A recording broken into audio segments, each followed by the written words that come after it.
என் பேர் அன்வர் முஹைதீன். நான் இஸ்லாத்தை தழுவியதனால் எல்லோருக்கும் அஸ்ஸலாமு அலைக்கும். நான் ஒரு தமிழனாக அனைவருக்கும் வணக்கம். கடந்த 2016 உங்களுடைய தேர்தல் ஒரு வீடியோவை காணொலியை நான் பார்த்தேன், முழுமையாக பார்த்தேன். அதிலிருந்து உங்கள் மீது ஒரு பரிபூர்ணமான ஒரு ஈடுபாடு இருக்கு. அதாவது நான் இறங்கி தான் வேலை செய்யலே தவிர மனதார நான் உங்களை முழுமையாக ஆதரிக்கிறேன். நான் இதை கேள்வியா சொல்ல வரல.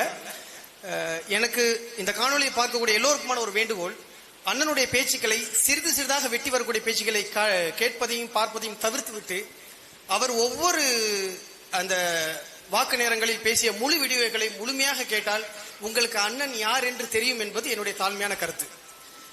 நான் சொல்ல வேண்டிய விஷயம் ஒன்னே ஒன்று தானே.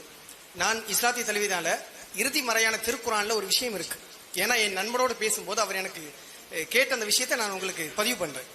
அதில் சொல்லப்படுது, நிச்சயமாக நாளை நான் அதை செய்வேன் என்று நீர் ஒருபோதும் சொல்ல வேண்டாம், இறைவன் நாடினால் அப்படின்னு நீங்க சொல்லுங்க. இது எங்களுக்கு ஒரு கட்டளையாக இருக்கு, பரலன் இருக்குன்னு வைங்களேன்.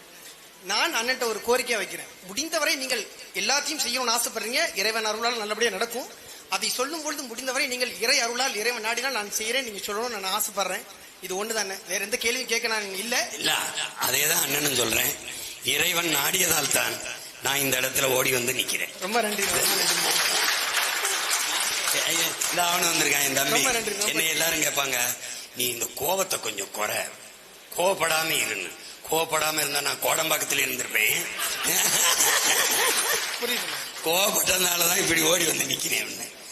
இறைவன் நாடியதால் தான், இறைவன் நீ போய் இந்த வேலையை செய்யறதுனால தான் இதை தொடர்ச்சியா செஞ்சுக்கிட்டு இருக்கேன். இப்ப நேற்று ராத்திரி பேசி, இன்னைக்கு பேசி, நாளைக்கு பேசி, இப்ப தொடர்ச்சியா என்ன கேக்குறான், நீ என்ன ஓய்வுன்னு ஒண்ணு உனக்கு இருக்கா அப்படின்னு கேட்கிறான். நானே பலமுறை நினைச்சிருக்கேன். நான் உங்களை ரொம்ப நேசிக்கிறேன். நன்றிண்ணே. வணக்கம். இறைவனின் நாட்டம் இருக்கிறதுனாலதான் நாங்க எல்லாம் இந்த பணியை செய்துட்டு இருக்கோம். அது எல்லாமல்ல ஏக இறைவனினுடைய இந்த என்ன சொல்லுது, இட்ட கட்டளை தான் இது. அது உங்களுக்கு புரியுதுன்னு நினைக்கிறேன். இறைவன் நாடித்தான் இது நடந்து கொண்டிருக்கு. நன்றி. நன்றி தோழரே.